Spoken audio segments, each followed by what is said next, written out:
चलिए मित्र, एक बार फिर सभी लोगों का केमिस्ट्री की क्लास में हार्दिक स्वागत एवं अभिनंदन। मित्र, हम मेंडेलीव की संशोधित आवर्त सारणी की चर्चा कर रहे थे आपसे। इससे पहले हमने 3 पार्ट कवर कर लिया है। आज आपका मेंडेलीव की संशोधित आवर्त सारणी का चौथा पार्ट हम देखने जा रहे हैं, जो कि अति महत्वपूर्ण होने वाला है। चाहे आप टीजीटी, पीजीटी, यूजीसी, नेट अथवा यूपी, पीसीएस जिसमें केमिस्ट्री आती है, यहाँ से काफ़ी प्रश्न बनते हैं परीक्षाओं में। हम उनकी चर्चा करते हुए आपसे आगे आज देखते हैं। हमने आपको बता दिया था संशोधित आवर्त सारणी में सभी को पता है कितने आवर्त थे, 7 आवर्त थे, है ना। संशोधित आवर्त सारणी क्या थी? 7 आवर्त थे, जिनको 10 36 पंक्तियों में रखा गया था। आवर्त 1, 2, 3 और 7, इनमें केवल एक 36 पंक्तियां थी। आप देख पा रहे हैं 1, 2, 3 और नीचे 7वां आवर्त है, इसमें केवल एक 36 पंक्ति थी। उसके बाद हमने पढ़ा था 4, 5, 6, इसमें 2, 2 36 पंक्तियां हैं, जिनको हमने नाम दिया था सम तथा विषम, जिन्हें हम सम तथा विषम श्रेणियां कहते हैं। इसके बाद हमने देखा कि आवर्त सारणी में कितने समूह थे, बताइए। संशोधित आवर्त सारणी में आपके 9 समूह थे ना, 9 समूह, या जिसको हम वर्ग भी कह सकते हैं। और 1 से 7 तक जो आपका समूह 1 से 7 है, यहाँ तक इसको 2 उपवर्ग में बांटा गया था। ये हमने आपसे डिस्कशन किया था।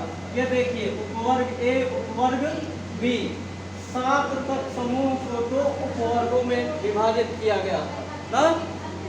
इसके बाद आपका 8वां जो समूह है, इसको विभाजित नहीं किया गया, उपवर्गों में विभाजित नहीं किया गया, लेकिन इसमें 3 ऊर्ध्वाधर कॉलम आपके व्यवस्थित किए गए। क्लियर है मित्र इतना? अब देखिए, आगे शून्य वर्ग आया था, आपको बता दें इसको अविभाजित रखा गया, इसमें केवल एक ही ऊर्ध्वाधर कॉलम है। क्लियर है यहाँ? अब हम आगे आज की क्लास को स्टार्ट करते हैं। जो इसके गुण है, संशोधित आवर्त सारणी के गुणों की चर्चा आपसे करेंगे। ध्यान दीजिएगा, आपकी ये जो संशोधित आवर्त सारणी है, पहला पॉइंट आता है इसी में, जो गुण है इसके, कह सकते हैं यहाँ से संशोधित आवर्त सारणी के गुण। आप लोग कॉपी पेन में लिखते चले जाइएगा। संशोधित आवर्त सारणी के गुणधर्म या उपयोगिता। ये जो मेंडेलीव की संशोधित आवर्त सारणी आई थी, इसका क्या महत्व निकला ना। हमने पहले मूल आवर्त सारणी पढ़ा, उसकी कमियों को देखा, क्या उपयोगिता थी। उसके बाद संशोधित आवर्त सारणी आई, इसकी हमने संरचना पर डिस्कशन कर चुके हैं। अब आपको गुणों के बारे में बताते हैं। देखिए मित्र, हम इसमें देख रहे हैं कितने आवर्त हैं? 7। तो पहली प्रॉपर्टी आती है कि जब हम, समझ में आ रहा है ना। देखिए, यहाँ से अगर समझ में ना आए तो आप बता दीजिएगा, कोई भी पॉइंट अगर समझ में नहीं आता आप बता दीजिएगा। 7 आवर्त है, ठीक है। कितने आवर्त हैं? 7 आवर्त हैं। 7 आवर्त में जब हम क्या चलते हैं, बाएं से दाएं, ऐसे, ये आपका बायां है और इधर आपका दायां है ना, दायां भाग है। जब हम इन आवर्त में बाएं से दाएं चलते हैं, किधर चलते हैं? बाएं से दाएं, कह सकते हैं लेफ्ट टू राइट, बाएं से दाएं चलते हैं, तो यहाँ से भौतिक तथा रासायनिक गुणों में क्रमिक परिवर्तन होता है। ठीक है, जो हमारे तत्व ये व्यवस्थित किए गए हैं, इनके बाएं से दाएं चलने में क्या होगा? भौतिक तथा रासायनिक गुण, भौतिक तथा रासायनिक गुणों में परिवर्तन होता है। क्या होता है? परिवर्तन होता है। क्लियर है? पहला पॉइंट, बाएं से दाएं हम चले तो इनके भौतिक तथा रासायनिक गुणों में परिवर्तन आता है। क्लियर है सभी को? दूसरा पॉइंट क्या कहते हैं संशोधित आवर्त सारणी में? ये तो हम बात किए आपके आवर्त में बाएं से दाएं चलने के लिए ना। अब देखिए समूह, दूसरी व्यवस्था क्या है? समूह।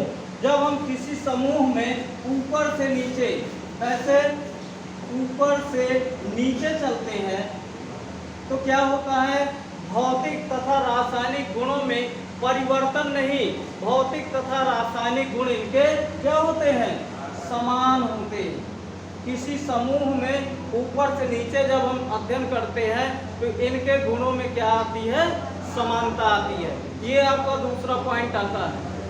ठीक, तीसरा पॉइंट एक और अगला इसी पे है कि जब हम समूह में ऊपर से नीचे चलते हैं तो परमाणु क्रमांक क्या होते हैं, बढ़ते चले जाते हैं, बढ़ते हैं, स्वाभाविक है। देखिए ऊपर से नीचे आप आ रहे हैं, परमाणु क्रमांक हाइड्रोजन है यहाँ एक ना, कितना है, एक। इसके बाद लिथियम आ गया, फिर क्या है आपका, सोडियम, पोटेशियम, रुबिडियम और सीजियम।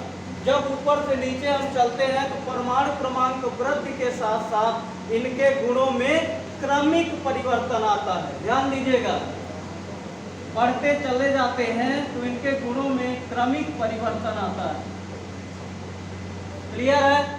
पहला पॉइंट क्या है उपयोगिता में संशोधित आवर्त सारणी की, कि अगर हम बाएं से दाएं चलते, लेफ्ट टू राइट चलते हैं तो तत्वों के भौतिक तथा रासायनिक गुण क्या होते हैं, परिवर्तित हो जाते हैं। ठीक है, कैसे, बाएं से दाएं।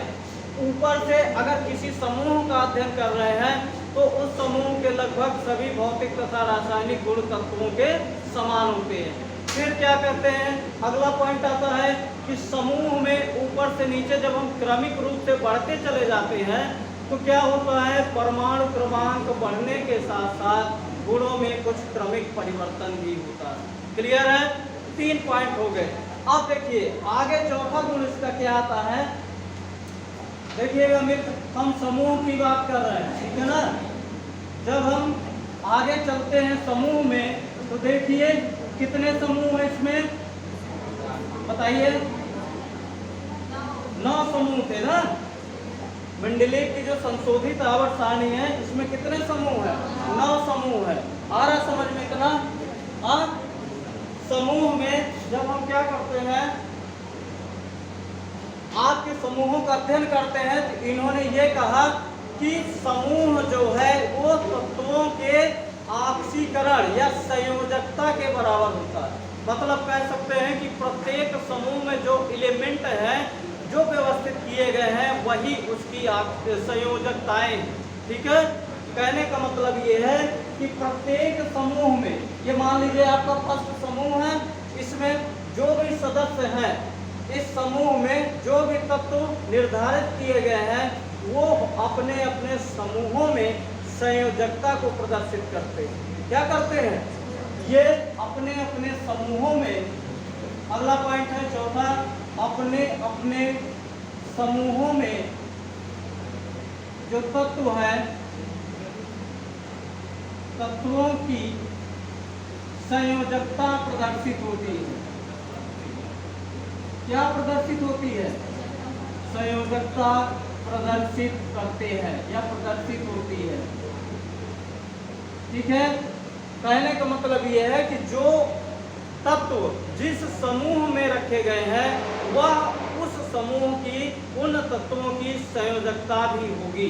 जैसे आपका फर्स्ट समूह में कौन से तत्व हैं, देखिए फर्स्ट समूह में कौन से तत्व हैं, हाइड्रोजन है, लिथियम है, सोडियम है, पोटेशियम है, रुबिडियम है और सीजियम है ना। किस समूह में स्थित है, पहले समूह में। तो इन्होंने क्या कहा कि यह जिस समूह में स्थित है वह उसकी संयोजकता के बराबर होगा। उस समूह की संख्या जो होगी वही उसकी संयोजकता होगी। तो अगर मित्र आपसे मैं कहूं कि हाइड्रोजन की संयोजकता कितनी है तो बता सकते हैं आप, कितनी होगी, 1 होगी ना।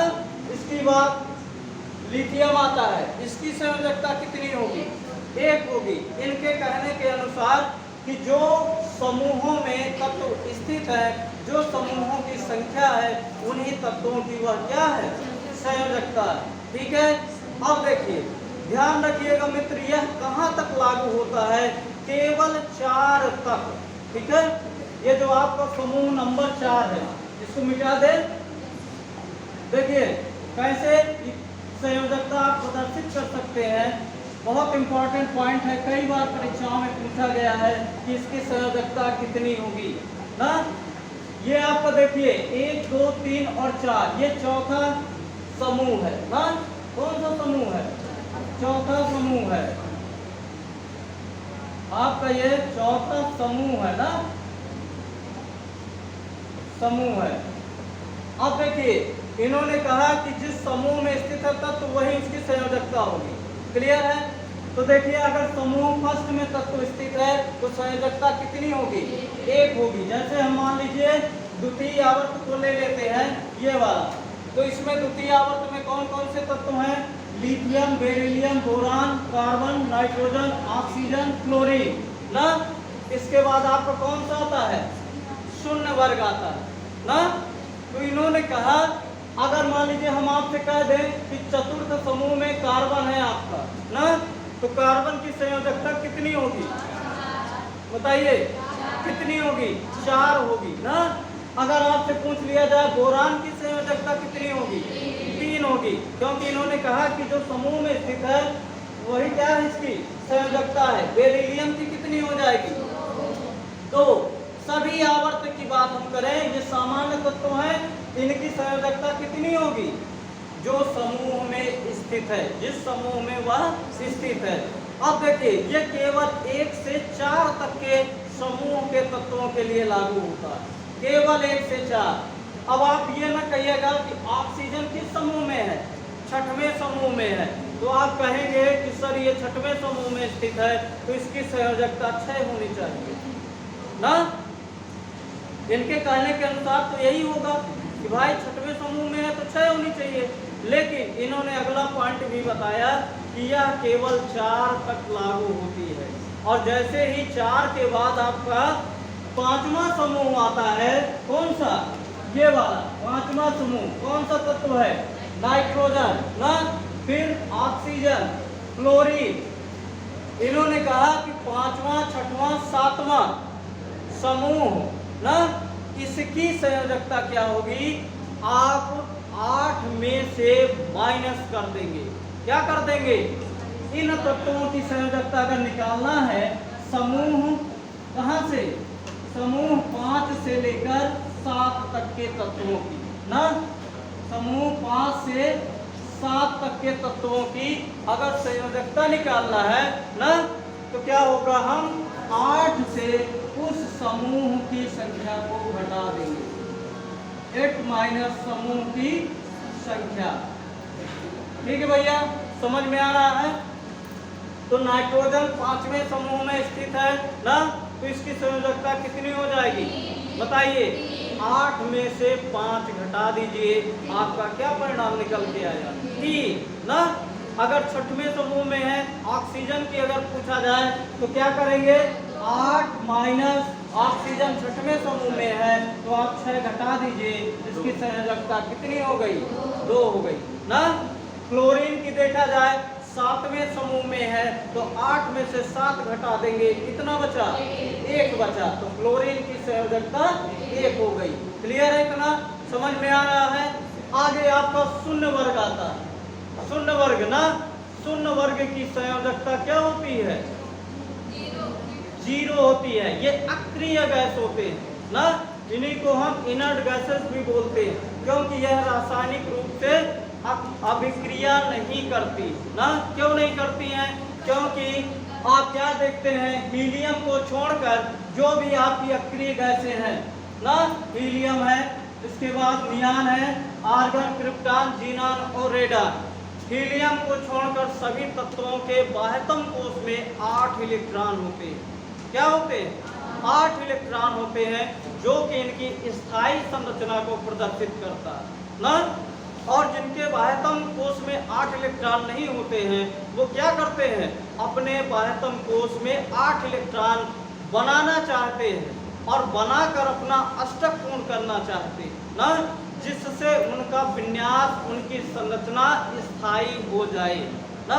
अष्टक नियम क्या कहता था कि प्रत्येक तत्व की ऐसी स्थिति होती है कि वो अपने बाह्यतम कोश में 8 इलेक्ट्रॉन कर सके और अपने उसके समान अक्रिय गैसों के, किसके समान? अग्रीय गैसों के समान स्थायी संरचना प्राप्त कर सके।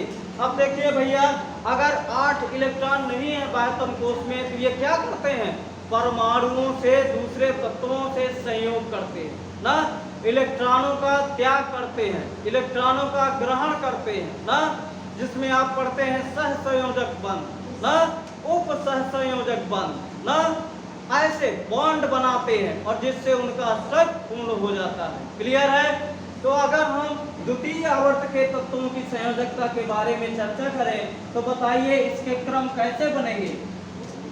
हाँ, अगर द्वितीय आवर्त के तत्वों की संयोजकता का अध्ययन हम करें एक तरह से तो क्या आपने देखा कि पहले संयोजकता बाएं से दाएं चलने पर बढ़ती है। क्या होती है? बढ़ती है, 1 2 3 4, और जैसे ही 5वां समूह आता है संयोजकता घटने लगती है और यहाँ पे आपका आके 0 हो जाती है। क्लियर है? तो एक चीज और यहाँ से निकल के आ गया कि किसी आवर्त में बाएं से दाएं चलने पर संयोजकता कैसे परिवर्तित होती है, बताइए।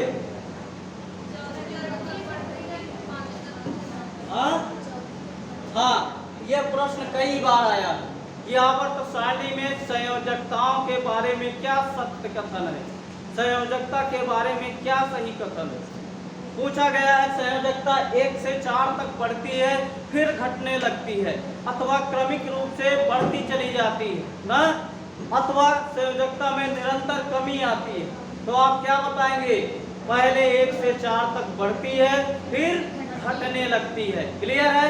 4 पॉइंट हो गए, 3 पॉइंट पहले बता दिया, ये चौथा पॉइंट बहुत इंपॉर्टेंट है ना। अगला गुण देखिए मित्र, 5वां पॉइंट यहाँ से क्या आता है बताइए, समझ में आ रहा मैटर ना? देखिए 5वां पॉइंट क्या कहता है कि जो आप देख रहे हैं ये समूह बने हुए ना, प्रत्येक समूह में 2 उपवर्ग हैं। क्या है? 2 उपवर्ग हैं, उपवर्ग ए तथा उपवर्ग बी ना। 2 समूह बनाए गए, मतलब समूहों में 2 उपवर्ग बनाए गए, उपवर्ग ए तथा उपवर्ग बी। इन्होंने क्या कहा कि जो उपवर्ग है उसमें किसी भी समूह के एक उपवर्ग के तत्वों के गुणों में समानता पाई जाती है। मतलब कह सकते हैं कि प्रत्येक समूह के अगला पॉइंट है, प्रत्येक समूह के उपवर्ग ना, प्रत्येक समूह के उपवर्ग या उपवर्गों में सभी तत्वों में समानता होती है। उपवर्गों में सभी तत्वों में समानता पाई जाती है, समानता होती है केवल उपवर्ग एक ही उपवर्ग की। जैसे आप देखिए फर्स्ट समूह में 2 उपवर्ग है, उपवर्ग ए और उपवर्ग बी ना। तो उपवर्ग ए में जो तत्व है उनके सभी गुणों में समानता पाई जाएगी। क्लियर है? ये पॉइंट कहने का मतलब है। आप देखते हैं उपवर्ग ए में जो तत्व है कौन सा है? Hydrogen, lithium, sodium, potassium, rubidium और सीजियम। इन तत्वों के गुणों में समानता पाई जाएगी। प्रत्येक उपवर्ग के केवल एक ही उपवर्ग के सदस्यों में समानता पाई जाएगी ना। जैसे हम कहें कि उपवर्ग ए में जो तत्व हैं उनके सभी गुणों में आपस में क्या पाई जाएगी? समानता पाई जाएगी। क्लियर है? और अब इसी तरह उपवर्ग अगर बी की बात करें तो इसमें जो तत्व हैं कौन से हैं? कॉपर है, फिर बताइए Ag सिल्वर और फिर Au गोल्ड ना। इनके तत्वों में समानता पाई जाएगी। मतलब प्रत्येक उपवर्ग ए के तत्वों में और उपवर्ग बी के तत्वों में दोनों में अलग अलग समानताएं पाई जाती है। क्लियर है? हाँ, अब देखिए, अब मित्र इसमें ये आप नहीं कह सकते हैं, ध्यान दीजिएगा। इन्होंने ये कहा कि केवल एक ही उपवर्ग के तत्वों में समानता है, दोनों में नहीं है। ध्यान रखिएगा। जैसे हम कह दें कि ए उपवर्ग के तत्व जो हैं वो बी उपवर्ग के तत्वों में समानता होगी, ऐसा इन्होंने नहीं कहा ना। उपवर्ग दो हैं लेकिन केवल अपने उपवर्ग के तत्वों में समानता प्रदर्शित करते हैं, एक दूसरे के उपवर्गों में समानता नहीं होती है। अगर कहें कि ए के जो तत्व हैं ये बी के तत्वों से क्या होंगे, अधिक गुण में समानता प्रदर्शित करेंगे ना, दोनों में बराबर नहीं होगा, इनके तत्वों में समानता नहीं होगी, कोई उपवर्ग ज्यादा समान होगा और कोई उपवर्ग अलग अलग होगा, मतलब कम समान होगा। क्लियर है इतना पॉइंट, समझ में आ रहा है ना। कौन सा पॉइंट था, पांचवा। अब आगे चलते हैं मित्र, ध्यान दीजिएगा, आवर्त सारणी में कोई भी पॉइंट आपसे बचेगा नहीं, जो आपकी ये संशोधित आवर्त सारणी है कोई भी प्रश्न आपसे बाहर नहीं जाएगा। अब देखिए अगला पॉइंट क्या कहता है, बताइए। जो नेक्स्ट पॉइंट है आपका छठवां पॉइंट, प्रतिरूपी तत्व, बहुत इंपॉर्टेंट है, कई बार परीक्षाओं में आया है। निम्नलिखित में से कौन सा निरूपक तत्व है अथवा प्रतिरूपी तत्व है ना। 6 पॉइंट आपका आता है प्रतिरूपी तत्व, बेहद इंपॉर्टेंट है मित्र, इसको ध्यान दीजिएगा, या इसी को निरूपक तत्व भी कहते हैं। क्लियर। आप देखिए आपसे पूछ सकता है निम्नलिखित में से कौन सा निरूपक तत्व है, बताइए। पता है, देखिए मित्र, जो आपका तीसरा आवर्त है, थर्ड आवर्त, ठीक है, तीसरे आवर्त के जो भी तत्व हैं इन्हीं को हम प्रतिरूपी तत्व अथवा निरूपक तत्व भी कहते हैं। ध्यान दीजिएगा, जो तीसरे आवर्त के तत्व हैं, ठीक है, इसी को क्या कहते हैं, बताइए, प्रतिरूपी या निरूपक तत्व। कौन कौन से तत्व हैं, sodium, magnesium, aluminium, silicon, phosphorus, sulphur, chlorine ना। और आपका कौन सा आएगा आगे, बताइए। आर्गन भी है, ध्यान रखना, क्रिगस है, लेकिन तृतीय आवर्त का तत्व है ना, तृतीय आवर्त का, ये भी क्या है आपका प्रतिरूपी या निरूपक तत्व है। क्लियर है, इसको राइट कर लेंगे, बहुत इंपॉर्टेंट है, कई बार परीक्षा में प्रश्न आया कि आवर्त सारणी में ऐसे कौन से तत्व हैं जो प्रतिरूपी तत्व कहलाते हैं। क्लियर, कौन से तत्व हैं, तृतीय आवर्त के तत्व, ध्यान रखना। ठीक, अभी मित्र आगे आधुनिक आवर्त सारणी की जब हम चर्चा करेंगे, आप ये देखिएगा कि इसको रखने की कोई आवश्यकता नहीं होगी, 5 मिनट के अंदर आप पूरी आवर्त सारणी बिना देखे बना लेंगे, समझ रहे हैं ना। अभी आपको लग रहा है कि कैसे हमें आवर्त सारणी में तत्वों को ध्यान में रख पाएंगे, केवल 5 मिनट से ज्यादा समय नहीं लगेगा, आप पूरा आवर्त सारणी बिना देखे सारे एलिमेंट्स, सारे तत्वों को व्यवस्थित कर लेंगे। क्लियर है, ऐसा तरीका आपको मैं बताऊंगा, ये याद करने की कोई आवश्यकता नहीं पड़ेगी। ठीक है, आ गया समझ में। तो प्रतिरूपी तत्व कौन से हैं, तृतीय आवर्त के तत्व हैं ना, इसी को हम क्या बोलते हैं, निरूपक तत्व भी बोलते हैं। क्लियर। अब देखिए देखिए भैया, आगे चलते हैं हम, अगला पॉइंट आपका आता है और ये उससे भी ज्यादा इंपॉर्टेंट है, ये उससे भी ज्यादा इंपॉर्टेंट है। आप सबने नाम सुना होगा विकर्ण संबंध, नाम सुना होगा विकर्ण संबंध, बहुत बार परीक्षा में प्रश्न आया कि कौन सा विकर्ण संबंध प्रदर्शित करता है ना, कौन सा तत्व आपस में विकर्ण संबंधी है, विकर्णी संबंधी है, डायगोनल ना, विकर्ण संबंध दर्शाते हैं। ठीक है, तो देखिएगा मित्र, जो सेकंड आवर्त है और थर्ड आवर्त है, यहाँ से आप ध्यान दीजिएगा, दूसरा आवर्त और तीसरा आवर्त, ठीक है, क्या कह सकते हैं, सेकंड आवर्त और थर्ड आवर्त, इसके तत्व आपस में विकर्ण संबंध दर्शाते हैं। क्या दर्शाते हैं, आपका 7वां पॉइंट आता है विकर्ण संबंध या विकर्णी संबंध भी बोलते हैं। क्लियर है। अब बताइए कौन सा तत्व विकर्ण संबंध प्रदर्शित करता है, बताइए मित्र, आप लोग बताने का प्रयास करिएगा, कौन सा तत्व विकर्ण संबंध प्रदर्शित करता है। सोडियम और मैग्नीशियम, बेरिलियम, और बताएं आप लोग, बताइए मित्र, कौन से तत्व विकर्ण संबंध दर्शाते हैं? बेहद इंपॉर्टेंट, परीक्षाओं में प्रश्न कई बार आया हुआ। बताइए, सेकंड आवर्त और तृतीय आवर्त के तत्व में ये गुण पाए जाते हैं। आ रहा समझ में? कौन कौन से तत्व है आप लोग बताने का प्रयास करिए।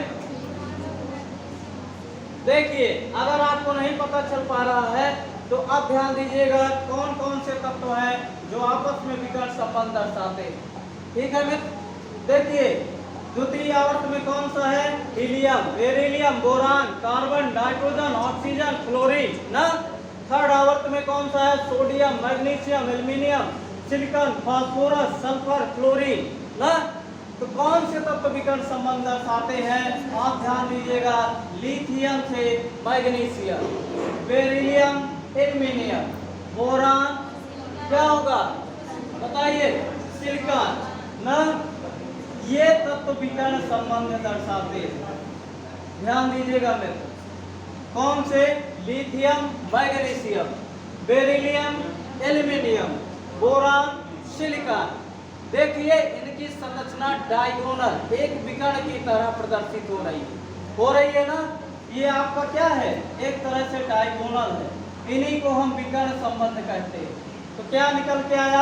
आप लिख लीजिएगा, लिथियम किससे दर्शाता है?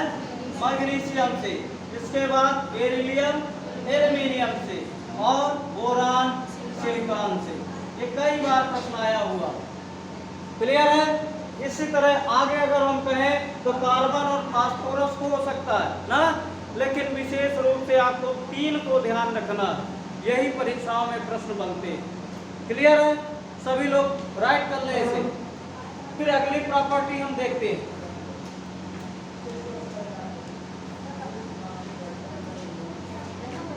क्लियर है ना? आपने देखा प्रतिरूपी या निरूपक तत्व, इसके बाद आपने विकर्ण संबंध देखा। अब जो अगला पॉइंट है वो और इम्पोर्टेंट है, बेहद इम्पोर्टेंट। ये वो प्रश्न है जो कई बार प्रश्न आए हुए हैं परीक्षाओं में ना। अगली प्रॉपर्टी आप ध्यान दीजिएगा, 8वां प्रॉपर्टी है इसकी जो उपयोगिता है संशोधित आवर्त सारणी की, वह क्या है भैया बताएं? सेतु तत्व। ध्यान दीजिएगा, 8वां प्रॉपर्टी यहां से सेतु तत्व। सेतु तत्व या इसी को हम क्या कहते हैं? Bridge element. ठीक है, ब्रिज एलिमेंट। आ रहा समझ में? सेतु तत्व, ठीक है ना। सेतु का क्या कार्य होता है आप सभी समझ सकते हैं। बताएं क्या कार्य होता है सेतु? जोड़ना ना, दो बिंदुओं को या दो किसी भी विषय वस्तु को आपस में जोड़ देना, उसी को हम सेतु कहते हैं। तो इन्हें आवर्त सारणी में सेतु तत्व क्यों कहा गया?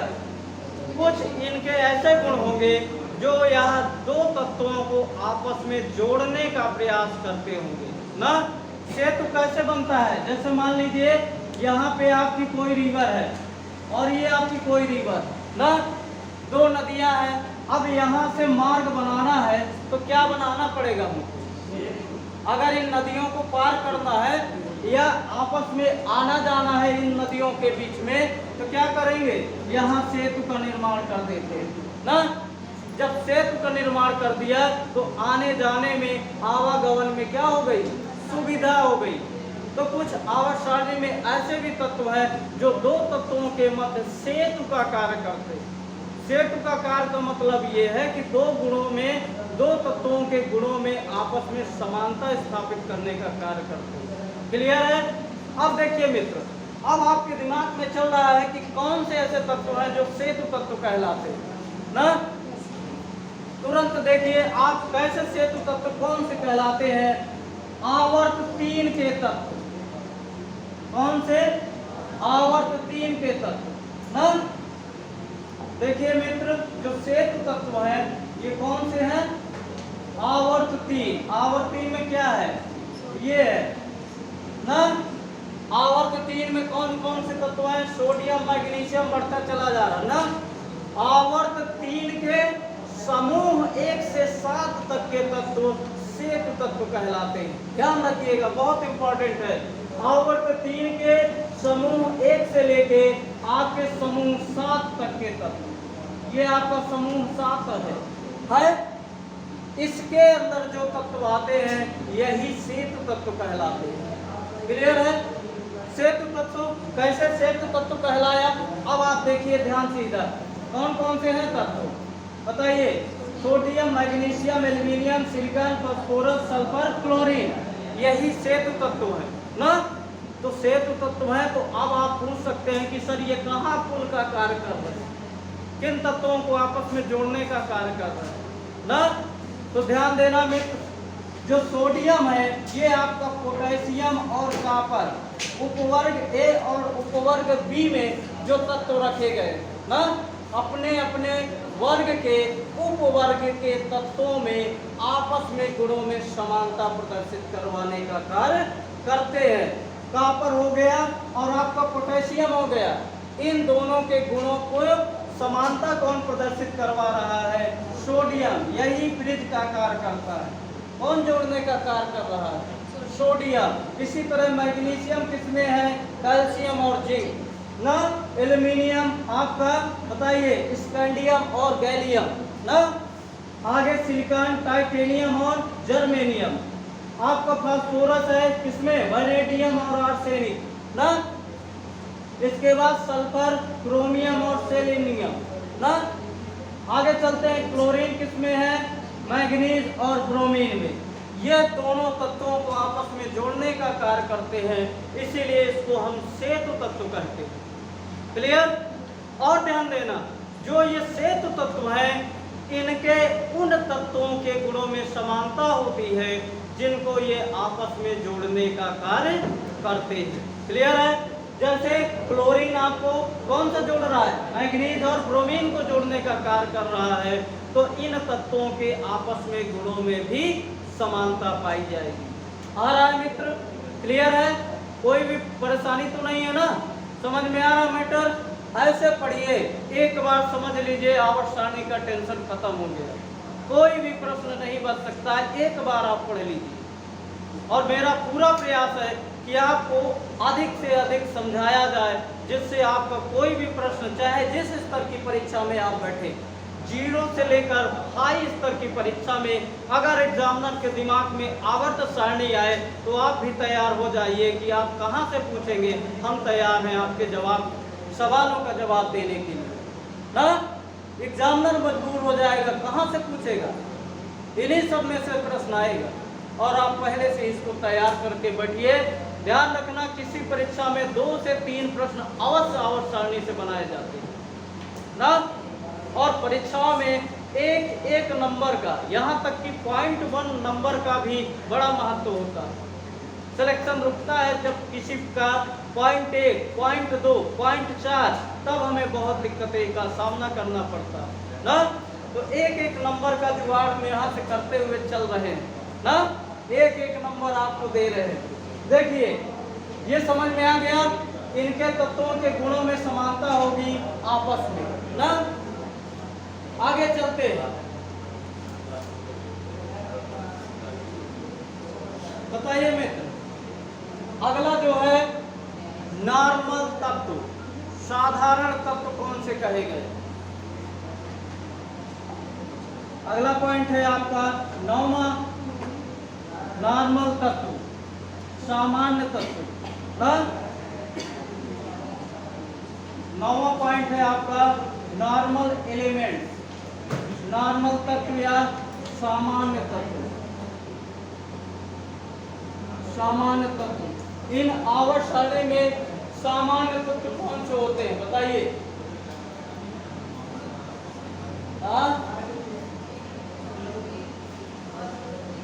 बताइए। यहाँ पर ध्यान दीजिएगा, एक पॉइंट आप ध्यान दीजिएगा, सामान्य तत्व कैसे कहते हैं?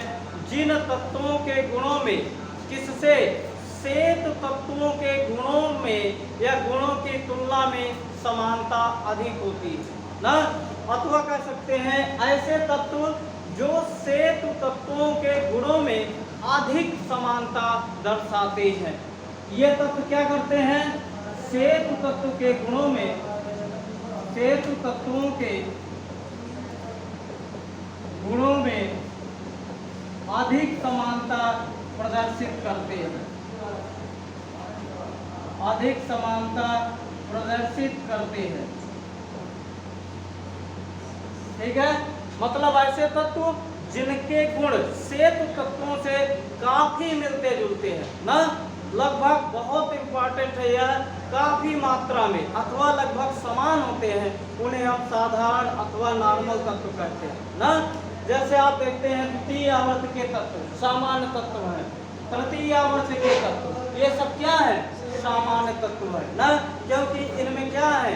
आपके सेतु तत्वों के गुणों में समानता पाई जाती है। क्लियर है? अब देखिए मित्र, ये तो आपके नॉर्मल तत्व है, आगे आता है संक्रमण तत्व, और बेहद इंपॉर्टेंट है। एक बार नॉर्मल तत्व आप भूल जाएंगे तो कोई दिक्कत नहीं होगी, लेकिन संक्रमण तत्व अगर भूल गए तो कुछ नहीं होना। संक्रमण तत्वों से बहुत प्रश्न बनते हैं, ठीक है। अब देखिए संक्रमण तत्व, अगला पॉइंट आता है, संक्रमण तत्व किसे कहते हैं बताइए?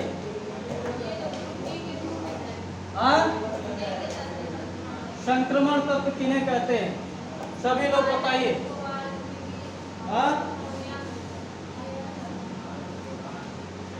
अभी देखिए, जो आपके नॉर्मल तत्व थे, ये कौन से तत्व आएंगे? जो सभी ए उपवर्ग के तत्व हैं। कौन? ए वाले, ये ए उपवर्ग के लिए जो तत्व हैं, ये सभी क्या कहलाते हैं? नॉर्मल तत्व कहलाते हैं। इसी तरह इसमें ना, सभी में ए उपवर्ग वाले, ठीक, ये क्या कहलाते हैं? नॉर्मल तत्व। अब अगला पॉइंट आता है आपका 10वां पॉइंट, संक्रमण तत्व, और ये बेहद इंपॉर्टेंट है, संक्रमण तत्व। ठीक है, संक्रमण तत्व कौन से तत्व कहलाते हैं? जिन तत्वों के गुण सेतु तत्वों के गुणों से बहुत कम मात्रा में समानता प्रदर्शित करते हैं। ठीक है, क्या है कि ये तत्व ऐसे होते हैं, सेतु तत्वों से, सेतु तत्वों के गुणों से कम मात्रा में समानता प्रदर्शित करते हैं ना, कम मात्रा में समानता दर्शाते हैं। क्लियर है? अधिक समानता दर्शाए तो वो कौन से तत्व हो गए? सामान्य तत्व, नॉर्मल एलिमेंट ना। प्रत्येक उपवर्ग ए का तत्व सामान्य तत्व कहलाता है। क्लियर है? अब संक्रमण तत्व कौन कहलाया? जो सेतु तत्वों से बहुत कम मात्रा में समानता दर्शाते हैं ना, वो क्या कहलाते हैं? संक्रमण तत्व। अब ये तत्व कौन से हैं? आवर्त सारणी में आप बताइएगा, बताइए। जो आपके संक्रमण तत्व है, ये कौन से हैं आवर्त सारणी में? हाँ बताइए।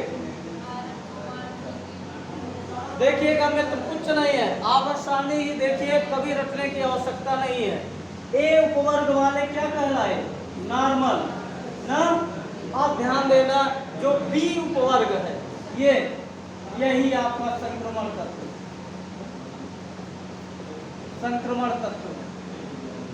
कुछ रटने की आवश्यकता है नहीं है, सभी बी उपवर्ग के तत्व संक्रमण तत्व कहलाते हैं। और कौन से कहलाएंगे? जो आपका बी ट्रिपल ए, ये 8वां उपवर्ग, 8वां समूह है ना। क्या है? 8वां समूह जो है, इसके भी तत्व संक्रमण तत्व कहलाते हैं ना। मतलब हम कह सकते हैं सभी बी उपवर्ग के तत्व और 8वें समूह के तत्व वो क्या कहलाते हैं? संक्रमण तत्व कहलाते हैं। ये देखिए यहाँ लिखा हुआ है संक्रमण श्रेणी, लिखा है संक्रमण श्रेणी में कौन से हैं? आप ये देखिए 8वें में कौन कौन से तत्व हैं? फेरस, कोबाल्ट, निकेल ना। इधर आपका आगे चल के आ रहा है, ये 3 तत्व हैं, पैलेडियम है, रदरफोर्डियम है, इस तरह से इरिडियम है, प्लेटियम है, ऑस्मियम है। ये सारे तत्व क्या हैं? संक्रमण तत्व हैं। और कौन से हैं? ये जो बी वाले हैं, ये टाइटेनियम, फिर जर्कोनियम, फिर हाफनियम ना, वनेडियम, ये इधर आप देखिए स्कैंडियम ना, मतलब बी वाले जो भी तत्व हैं ये सभी क्या कहलाते हैं? आपके संक्रमण तत्व कहलाते हैं। क्लियर है? यहाँ तक समझ में आया? कोई दिक्कत किसी को? समझ में आ रहा ना? अब मित्र अभी हमने बताया था कि संयोजकता 1 से 4 तक बढ़ती है, 4 से घट जाती है ना, लेकिन संक्रमण तत्व जो होते हैं वो परिवर्ती संयोजकता प्रदर्शित करते हैं। क्या करते हैं? परिवर्ती संयोजकता प्रदर्शित करते हैं। मतलब क्या है कि ये 1 से अधिक संयोजकता प्रदर्शित करते हैं। क्लियर है? संक्रमण तत्व। अभी केवल इतना आपको ध्यान रखना है, आगे चल के जब आधुनिक आवर्त सारणी में S block, P block, D block, F block की चर्चा करेंगे तब हम विस्तृत संक्रमण तत्वों को बताएंगे कि कैसे कैसे गुण होते हैं, कहाँ से प्रश्न बनते हैं, कौन सा संक्रमण तत्व नहीं है। संक्रमण श्रेणी में तो है लेकिन संक्रमण तत्व नहीं ना। जैसे आप यहाँ देखिए, इसमें बी वाले में यहाँ देख रहे हैं जिंक, कैडमियम, Hg संक्रमण तत्व हैं, रखे गए हैं संक्रमण श्रेणी में। बी उपवर्ग के तत्व हैं तो संक्रमण तत्व होने चाहिए ना, लेकिन जब हम क्रम से अध्ययन करेंगे सभी तत्वों को S, P, D, F block के तत्वों में, तब हम आपको बताएंगे मित्र ये जो तीनों होते हैं ये संक्रमण तत्व नहीं होते ना। जिंक, कैडमियम और पारा, Hg ये संक्रमण तत्वों को नहीं माना गया। क्यों नहीं माना गया है इसकी चर्चा आगे मैं करूंगा। क्लियर है? आपके कितने पॉइंट क्लियर हो गए बताइए? 10 पॉइंट क्लियर हो गए ना। आप देखिए इसी तरह आपका आता है संक्रमण तत्व के बाद आंतरिक संक्रमण तत्व। क्या आते हैं? इनर ट्रांजिशन एलिमेंट, आंतरिक संक्रमण तत्व। जो संक्रमण तत्व है उन्हीं में ये 11वां पॉइंट आता है, आंतरिक संक्रमण तत्व। इसका वर्गीकरण आगे भी मैं करूंगा। आंतरिक संक्रमण तत्व ना। अब देखिए मित्र, अभी हमने आवर्त सारणी में आपने देखा होगा 2 श्रेणियां रहती हैं ना। कौन कौन सी? लैंथेनाइड और एक्टिनाइड। 2 श्रेणियां हैं, लैंथेनाइड और एक्टिनाइड ना। ये इस श्रेणी के जो तत्व है वो सब आंतरिक संक्रमण तत्व कहलाते हैं। क्लियर है? आंतरिक संक्रमण तत्व लैंथेनाइड सीरीज कहाँ से चालू होती है? परमाणु क्रमांक 58 से 71 तक के तत्व। कौन से? परमाणु क्रमांक 58 तक से 71 तक के एलिमेंट, ये जो तत्व है आंतरिक संक्रमण तत्व है ना। इसी तरह एक्टिनाइड कहाँ से स्टार्ट है? 90 से लेके आपका 103, कितना? 90 से लेके 103 तक के ये जो 14 तत्व रखे गए हैं, 14 तत्व, इन्हीं को हम एफ ब्लॉक एलिमेंट कहते हैं। क्या कहते हैं? F block element. जब आगे हम पढ़ेंगे इलेक्ट्रॉनिक विन्यास के आधार पर आवर्त सारणी, तब मैं बताऊंगा आपको SPDF ना। वो इलेक्ट्रॉनिक विन्यास के आधार पर आवर्त सारणी जो हम पढ़ते हैं SPDF। और ये क्या है? अभी हम केवल संशोधित मूल आवर्त सारणी पढ़ रहे हैं ना। उसमें बताएंगे कि कौन से तत्व कहां से किस प्रकार से आंतरिक संक्रमण तत्व क्यों कहा गया। क्लियर है?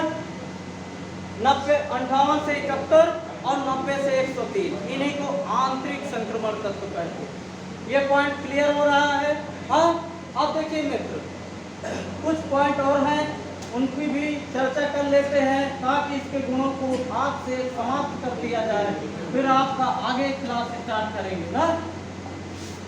अब देखिए, आप फर्स्ट ए वर्ग में देख रहे हैं कौन से तत्व रखे गए हैं बताइए? फर्स्ट ए समूह में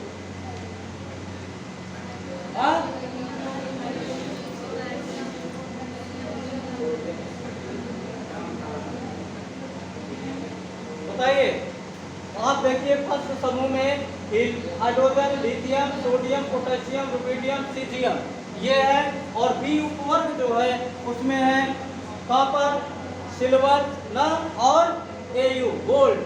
ध्यान दीजिएगा मित्र, जो ये फर्स्ट ए उपवर्ग है, ये फर्स्ट ए उपवर्ग के जो तत्व हैं इनको हम क्या कहते हैं? क्षारीय धातुएं कहते हैं। क्या कहते हैं? क्षारीय धातुएं, the basic element. Clear? First A में जो रखे गए हैं कौन कौन से? Hydrogen, lithium, sodium, potassium, rubidium और सीजियम ये क्षारीय धातुएं कहलाती हैं। अब बचा कौन? बी वाला। फर्स्ट ए में बी उपवर्ग जो बच रहा है, कुछ आगे और क्या बचा है? कुछ आगे और ना कुछ का मतलब कॉपर, आगे का मतलब सिल्वर और का मतलब एयू गोल्ड। ऐसे आपको बता देंगे कि 2 मिनट में आवर सारणी खत्म हो जाएगी ना। कुछ आगे और ये 3 तत्व है आपके, कॉपर, सिल्वर, गोल्ड। इनको क्या कहते हैं मित्र? बहुत प्रश्न आया, बताइए क्या कहते हैं इसको? मृदा, ये जो आपके कुछ आगे और है इनको क्या कहते हैं? मुद्रा धातुएं कहते हैं। वेरी इंपॉर्टेंट, क्या कहते हैं? मुद्रा धातुएं कहते हैं। समझ रहे हैं? इन्हीं को हम क्या कहते हैं? मुद्रा धातुएं कहते हैं ना। और जो आपका सेकंड ए है, ये सेकंड ए जो तत्व है आपका, ये वाला, इन तत्वों को क्या कहते हैं? क्षारीय मृदा धातुएं कहते हैं। क्या कहते हैं? सेकंड ए उपवर्ग के जो तत्व हैं इनको हम कहते हैं क्षारीय मृदा धातुएं। क्या कहते हैं? क्षारीय मृदा धातुएं ना। और जो आपका बचा जिंक, कैडमियम और Hg ना। जिंक, कैडमियम, Hg जॉनी कैद होगा। कैसे याद रखेंगे? जॉनी कैद होगा। जॉनी का मतलब Zn, जिंक, कैद का मतलब Cd, कैडमियम, Hg का मतलब होगा ना। 5 सेकंड में आपको ट्रिक बता देंगे, सारी आवर्त सारणी खत्म। जॉनी कैद होगा। ये क्या है? संक्रमण तत्व, संक्रमण तत्व है। क्लियर है? इतना समझ में आ रहा है ना? संक्रमण तत्व है। अभी हम जानते हैं संक्रमण तत्व है। क्यों? क्योंकि यह संशोधित आवर्त सारणी ना। जब आधुनिक आवर्त सारणी की चर्चा करेंगे तो इनको आगे चलकर संक्रमण तत्व नहीं मानते।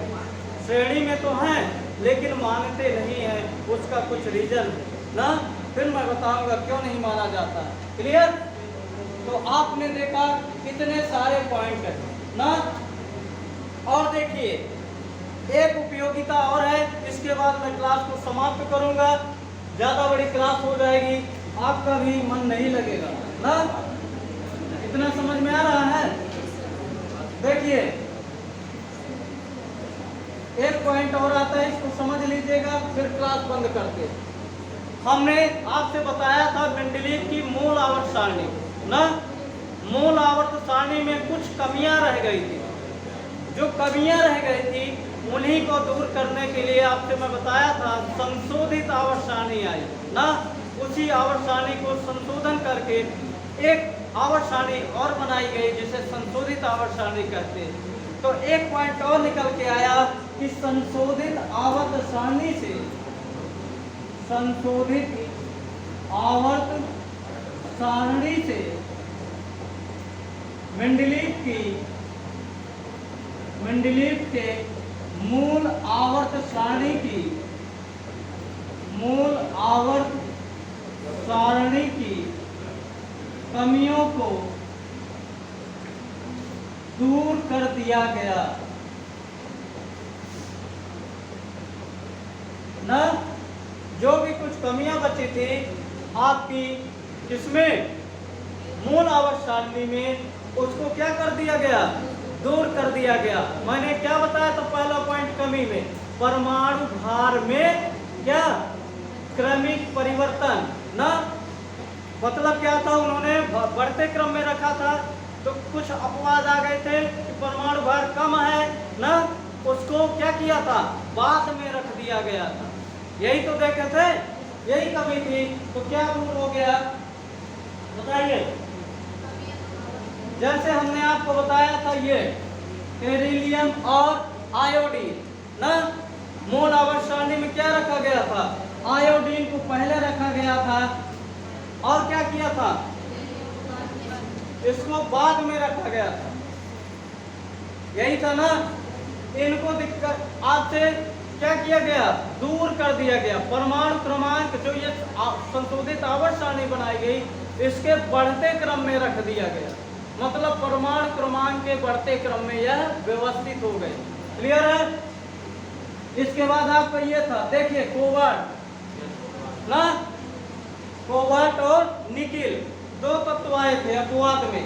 यहां से मैंने बताया था आपको, परमाणु भार के बढ़ते क्रम में ना रखकर घटते क्रम में रख दिया गया ना, पहले बढ़ते हुए क्रम में रखा, उसके बाद ये तत्व ऐसे थे जिनको बाद में रखना चाहिए तो पहले रख दिया गया। क्लियर। अब इस तरह से यह परमाणु क्रमांक में जब रखा गया तो ये तत्व अपने आप व्यवस्थित हो गए ना। ये देखिए आप देख रहे हैं कोबाल्ट और निकिल ऐसे रखा गया था ना, ध्यान दीजिए, ये परमाणु भार के बढ़ते क्रम में रखा गया था। अब इसमें क्या हुआ, जब इन्होंने देखा संशोधित आवर्त सारणी बना दी, तो देखिए ये जो आते हैं आपके, ये परमाणु क्रमांक के बढ़ते हुए क्रम में व्यवस्थित हो जाते हैं अपने आप ना, कोई चेंज करना नहीं पड़ता, केवल बदल दिया, परमाणु भार की जगह परमाणु क्रमांक कर दिया ना। और किसको स्थान मिला बताइए। मूल आवर्त सारणी में आपको अक्रिय गैसों का कोई स्थान नहीं था, कितना नहीं था अक्रिय गैसों का कोई स्थान, लेकिन संशोधित आवर्त सारणी में अक्रिय गैसों का भी स्थान निश्चित कर दिया गया ना। और एक पॉइंट और आया था, समस्थानिक और समभारिक, इनकी आवर्त सारणी में कहीं भी व्यवस्था नहीं की गई थी ना, न रखने का क्या रीजन था, क्या अभिप्राय था, वह भी इस संशोधित आवर्त सारणी से दूर हो जाता है, स्पष्टीकरण मिल जाता है ना। समस्थानिक क्या होते हैं, जिनके परमाणु क्रमांक समान होते हैं और परमाणु भार भिन्न भिन्न होते हैं। तो अब देखिए, अगर परमाणु क्रमांक समान है तो क्या होगा, अलग अलग वर्गों में इसको हम नहीं रख सकते, एक ही वर्ग में रखना चाहिए, तभी तो परमाणु क्रमांक के बढ़ते क्रम में हम रख पाएंगे ना। अगर अलग अलग वर्गों में रख देंगे तो क्या होगा, अव्यवस्थित हो जाएगा। इस तरह से समस्थानिक और समभारिकों को भी क्या मिल गया, स्थान मिल गया ना। कारण स्पष्ट हो गया कि क्यों हम समस्थानिक और समभारिक को मूल आवर्त सारणी में क्या कर पाए, स्थिति का विवेचना या स्थिति का वर्णन नहीं कर पाए।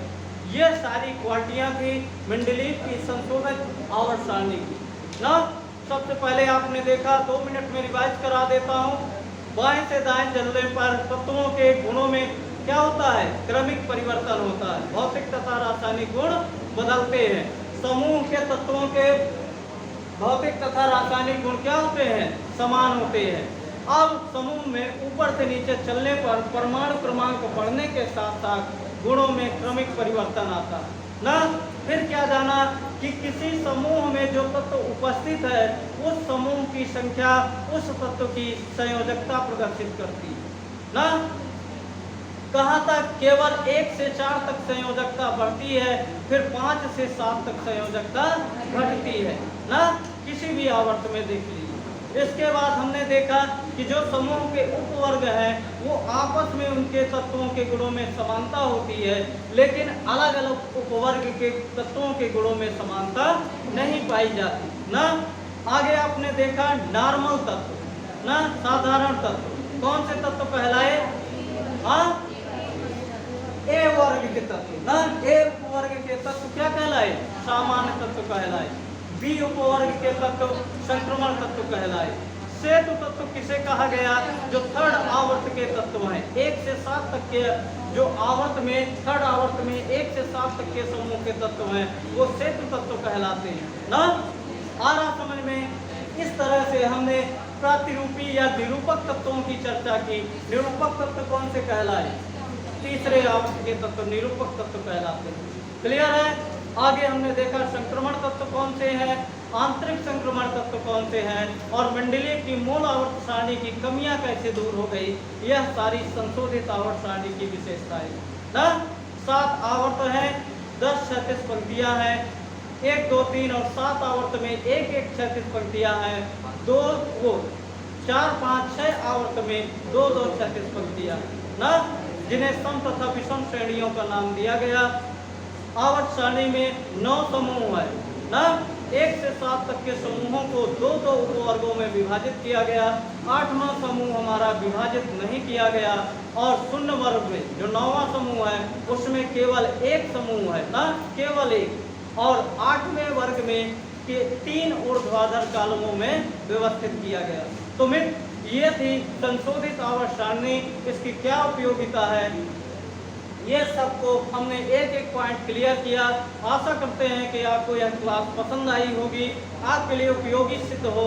हम आगे भी ऐसा प्रयास करते हुए अपनी क्लासों को आगे निरंतर कंटिन्यू रखेंगे, और आपकी परीक्षाओं के लिए बहुत उपयोगी प्रश्नों की श्रृंखला लेते हुए, चर्चा करते हुए आपको अधिक से अधिक जानकारी प्रदान करने का प्रयास करेंगे। ठीक है? तो मित्र, सभी लोगों को यदि क्लास पसंद आए तो क्लास को शेयर करिएगा, लाइक करिएगा।